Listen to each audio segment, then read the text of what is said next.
Middle east में भीषण जंग की हुई शुरुआत। ईरान ने इसराइल पर दागी 200 से ज्यादा बैलिस्टिक मिसाइल्स। ईरान ने देर रात करीब 10 बजे से की हमले की शुरुआत। टेल अवीव से लेकर यरूशलेम तक कई इलाकों को टारगेट किया। ईरान के हमले के बाद इसराइल के सभी शहरों में गूंज उठे सायरन। लोगों से बंकरों में जाने के लिए कहा गया। ईरान के मिसाइल अटैक के बाद इजरायली पीएम बेंजामिन नेतन्याहू ने बंकर में चले गए। पूरे ऑपरेशन की बंकर से मॉनिटरिंग की। इजरायली सेना ने एयर डिफेंस सिस्टम को किया एक्टिव। तेल अवीव पर दागी गई कई मिसाइलों को नाकाम करने का दावा। पीएम बेंजामिन नेतन्याहू ने ईरान के मिसाइल अटैक को बताया नाकाम। कहा ईरान ने बहुत बड़ी गलती कर दी, तेहरान को इसकी कीमत चुकानी पड़ेगी। पीएम नेतन्याहू ने कहा इजराइल बुराई की धुरी के खिलाफ लड़ रहा है। जो हम पर हमला करेगा हम भी उस पर हमला करेंगे। नेतन्याहू की चेतावनी पर ईरान का पलटवार। इजराइल ने अगर जवाबी कार्रवाई की तो 1000 गुना ताकत से जवाब दिया जाएगा। ईरान के सर्वोच्च नेता आयतुल्लाह खामनेई ने सोशल मीडिया पर लिखा इजराइल की सरकार के जर्जर और सड़ते हुए सिस्टम पर हमारे हमले और ज्यादा ताकतवर और दर्दनाक होंगे। ईरानी हमले के बीच अमेरिका के राष्ट्रपति जो बाइडेन ने जारी किया बयान। कहा इजराइल की रक्षा के लिए हर सैनिक मदद के लिए तैयार। अमेरिका के उपराष्ट्रपति कमला हैरिस ने भी इजराइल की मदद का ऐलान किया। ईरान को मध्य पूर्व की अस्थिर और खतरनाक ताकत बताया। ईरान के हमले के साथ ही एक्टिव हुआ भूमध्य सागर में अमेरिका का नौसैनिक बेड़ा। 14 से ज्यादा जहाज मिडिल ईस्ट में तैनात हैं। हमले के दौरान ईरानी बैलिस्टिक मिसाइल भी मार गिराई। ब्रिटेन के पीएम कीयर स्टारमर ने ईरान के हमले की निंदा की। कहा निर्दोष इजरायलियों पर हमला बर्दाश्त नहीं किया जा सकता। ईरान के दागे गए मिसाइल के कुछ हिस्से इजरायली कब्जे वाले वेस्ट बैंक में गिरे। एक फलस्तीनी की मौत। फायर फाइटर्स ने पानी डालकर मिसाइल को ठंडा करने की कोशिश की। इजराइल पर ईरान के हमले के बाद गाजा में जश्न। लोगों ने बताया हिजबुल्लाह और हमास के नेताओं की मौत का बदला। इजराइल पर हमले का ईरान में लोगों ने मनाया जश्न। ईरानी झंडा लहराते हुए लोगों ने हमले का समर्थन किया। ईरान के मशहद में इमाम रजा की मस्जिद में ईरान के मंत्री ने इजराइल के खिलाफ जंग का ऐलान किया। लोगों ने किया समर्थन। इजराइल के तेल अवीव में आतंकी हमला। जाफा इलाके में हुई फायरिंग में 8 लोगों की मौत। जाफा में हुआ आतंकी हमले का वीडियो आया सामने। एक रेलवे स्टेशन के पास काले कपड़े में 2 लोगों ने फायरिंग की। इजरायली सुरक्षा बलों ने दोनों आतंकियों को मार गिराया। पुलिस कुछ और लोगों की तलाश कर रही है। राष्ट्रपिता महात्मा गांधी की 155वीं जयंती के मौके पर विज्ञान भवन में स्वच्छ भारत दिवस 2024 का आयोजन। पीएम मोदी सुबह 10 बजे कार्यक्रम में शामिल होंगे। पीएम मोदी आज स्वच्छ भारत मिशन के 10 साल पूरा होने के मौके पर कई स्वच्छता और सफाई परियोजनाओं को शिलान्यास और उद्घाटन करेंगे। 9,600 करोड़ रुपए की लागत आएगी।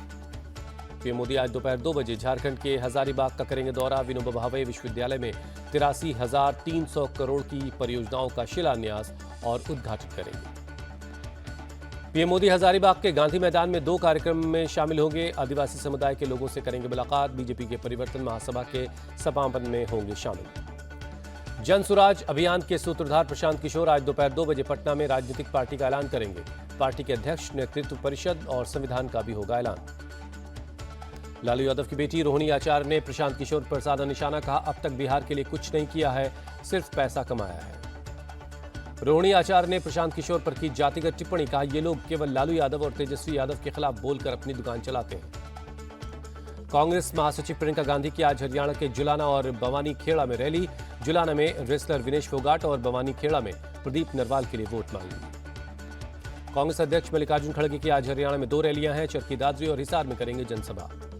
हरियाणा में चुनाव प्रचार के दौरान राहुल गांधी बड़वासनी गांव में एक गरीब परिवार के घर पहुंचे। चूल्हे पर बना देसी खाना खाया।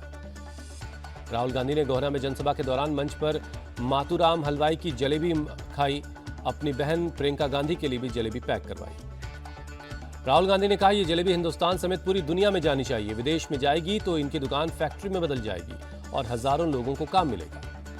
राहुल गांधी ने जलेबी के बहाने मोदी सरकार पर बोला हमला। कहा मोदी ने छोटे दुकानदारों को चक्रव्यूह में फंसा रखा है। बैंक इन्हें नहीं बल्कि अडानी अंबानी को लोन देता है। राहुल गांधी ने बहादुरगढ़ में कांग्रेस को बताया शेरों की पार्टी। कहा आरएसएस के कार्यकर्ताओं में दम नहीं है। हरियाणा की जनता से राहुल गांधी का वादा। कांग्रेस की सरकार बनने पर 1200 वाला गैस सिलेंडर 500 रुपए में मिलेगा। गुरमीत राम रहीम की पैरोल के खिलाफ चुनाव आयोग पहुंची हरियाणा कांग्रेस। खत लिखकर पैरोल तुरंत रद्द करवाने की मांग की। हरियाणा के पलवल में पीएम मोदी की हुंकार। कहा कांग्रेस का फॉर्मूला नाकाम करो, न किसी को करने दो। कांग्रेस को जो गलतफहमी मध्य प्रदेश में थी वही हरियाणा में है। पलवल में बोले पीएम मोदी तीसरी बार भी बनेगी बीजेपी की सरकार। पीएम मोदी बोले कांग्रेस को पाकिस्तान से मिलता है समर्थन। ये देश के लिए बेहद खतरनाक। आज की कांग्रेस अर्बन नक्सलियों के शिकंजे में है। कैथल में केंद्रीय मंत्री शिवराज सिंह चौहान ने किया रोड शो। गोहला से उम्मीदवार कुलवंत राम के लिए वोट मांगा। कहा मोदी विरोध में राहुल झूठ पर झूठ बोल रहे हैं। हरियाणा के करनाल में बीजेपी सांसद रवि किशन की रैली। कहा माहौल एकदम अद्भुत है, बीजेपी यहां सरकार बना रही है। बड़ी संख्या में पूर्वांचल के लोग रैली में पहुंचे। हरियाणा में राहुल गांधी और मोदी के आने से असर नहीं पड़ेगा, आईएनएलडी नेता अभय सिंह चौटाला का बयान। महाराष्ट्र विधानसभा चुनाव से पहले डिप्टी सीएम देवेंद्र फडणवीस ने फोड़ा सियासी बम। कहा लोकसभा चुनाव में 14 सीटों पर वोट जिहाद हुआ, हिंदुओं को जगाने का समय आ गया। डिप्टी सीएम देवेंद्र फडणवीस ने कहा लव जिहाद की 1 लाख से ज्यादा शिकायतें मिल रही हैं, हिंदू लड़कियों को किया जा रहा है गुमराह। फडणवीस के वोट जिहाद वाले बयान पर सपा का पलटवार। अबू आसिम आजमी बोले नफरत फैलाने का काम कर रही है बीजेपी। देवेंद्र फडणवीस के बयान पर भड़के एआईएमआईएम नेता वारिस पठान। कहा वोटों के ध्रुवीकरण के लिए लव जिहाद और वोट जिहाद की बात हो रही है। महाराष्ट्र के दौरे पर गृहमंत्री अमित शाह मुंबई पदाधिकारियों के साथ की बैठक। कहा चुनाव में महायुति जीतेगी। सूत्रों के हवाले से खबर, महायुति सरकार में अगला सीएम बीजेपी से होगा। अमित शाह ने बीजेपी नेताओं को साफ संकेत दिया है। पुणे में मुस्लिम डेलीगेशन ने शरद पवार से मुलाकात की। मुस्लिम नेता डॉक्टर अयूब शेख को उम्मीदवार बनाने की मांग की। शरद पवार ने मुस्लिम डेलीगेशन को दिया भरोसा, महाविकास अघाड़ी के तीनों दलों के सामने उनकी मांगों को रखेंगे। जम्मू कश्मीर में तीसरे चरण में 65.48% मतदान हुआ। 8 अक्टूबर को आएंगे नतीजे। कांग्रेस और जेएमएम की सरकार बनना मुश्किल है, झारखंड बीजेपी सह प्रभारी हेमंता बिस्वा शर्मा का बयान। सीट शेयरिंग पर जब जरूरत होगी तब बात करेंगे, झारखंड के सीएम हेमंत सोरेन का बयान। 6 अक्टूबर को अरविंद केजरीवाल लगाएंगे जनता की अदालत। दिल्ली के छत्रसाल स्टेडियम में प्रोग्राम होगा, भाई जाएगी। बुलडोजर एक्शन पर सुप्रीम कोर्ट की बड़ी टिप्पणी। हम धर्मनिरपेक्ष देश है, सड़क के बीच मंदिर हो या दरगाह हटानी होगी। बुलडोजर एक्शन पर जारी रहेगी सुप्रीम कोर्ट की रोक। कोर्ट ने कहा अगर तोड़फोड़ और अवैध पाई गई तो संपत्ति वापस करनी होगी। इलाहाबाद हाईकोर्ट में ज्ञानवापी मस्जिद के वजूखाने के सर्वे के मामले पर हुई सुनवाई। याचिकाकर्ता की तरफ से पूरक हलफनामा दायर किया गया। सपा नेता आजम खान की याचिका पर 21 अक्टूबर को सुप्रीम कोर्ट में सुनवाई है। अपने ऊपर चल रहे ट्रायल को यूपी से बाहर ट्रांसफर करने की मांग की है। आरजीकर मेडिकल कॉलेज की घटना पर सीबीआई का एक्शन। प्रेसिडेंसी जेल जाकर अभिजीत मंडल और संदीप घोष से पूछताछ की। कोलकाता रेप मर्डर केस में प्रदर्शन, न्याय की मांग को लेकर डॉक्टर्स ने कॉलेज स्क्वायर से रविंद्र सदन तक मार्च किया। बदलापुर रेप केस में बॉम्बे हाईकोर्ट का एक्शन। 2 स्कूल ट्रस्टियों को प्री अरेस्ट बेल देने से इनकार कर दिया। अयोध्या रेप केस में मोहित खान का डीएनए मैच नहीं होने का मामला। सपा सांसद अवधेश प्रसाद बोले सीएम योगी की सोच एंटी मुस्लिम है। मोहित खान का डीएनए मैच नहीं हुआ है, लेकिन जिसका मैच हुआ है उसका रिश्ता सपा से है। डिप्टी सीएम केशव प्रसाद मौर्य का बयान। सुप्रीम कोर्ट के आदेश के बाद तिरुपति प्रसादम विवाद में एसआईटी की जांच रोकी गई। आंध्र के डीजीपी ने दी जानकारी। यूपी के सिद्धार्थनगर में स्कूल प्रिंसिपल का दिखा अमानवीय चेहरा। फीस जमा नहीं करने की वजह से बच्चों को धूप में खड़ा किया। स्कूल प्रिंसिपल ने बच्चों का वीडियो बनाकर सोशल मीडिया पर शेयर कर दिया। बच्चों का वीडियो वायरल होने के बाद प्रधानाध्यापक के खिलाफ लोगों में नाराजगी है। मामला बाहर आने के बाद प्रिंसिपल का बयान। फीस नहीं आने से बैंक से आ रहा था नोटिस। स्कूल चलाने के लिए बैंक से लोन लिया है।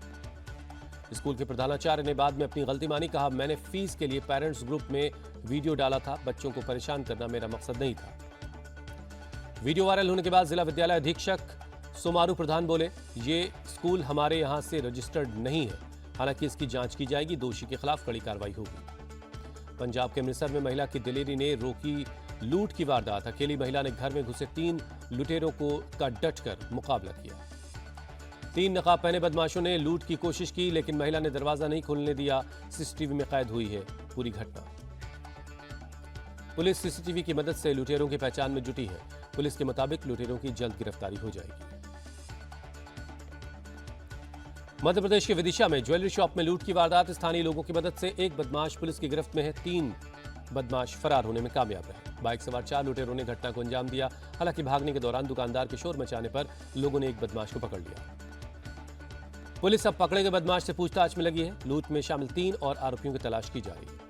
यूपी के इंदिरापुरम में 4 दुकानों में लगी भीषण आग। मौके पर पहुंची फायर ब्रिगेड की टीम ने आग पर काबू पाया। आग से किसी की जान को नुकसान नहीं हुआ है। चारों दुकानें जलकर खाक हो गई। आग से दुकान में रखा सारा सामान बर्बाद हो गया। उत्तराखंड के टनकपुर का मुकीम खान अरेस्ट। सोशल मीडिया पर आपत्तिजनक फोटो डाली थी। भगवान के अपमान पर हिंदू संगठनों ने निकाला आक्रोश मार्च, टनकपुर थाना प्रभारी को सौंपी तहरीर।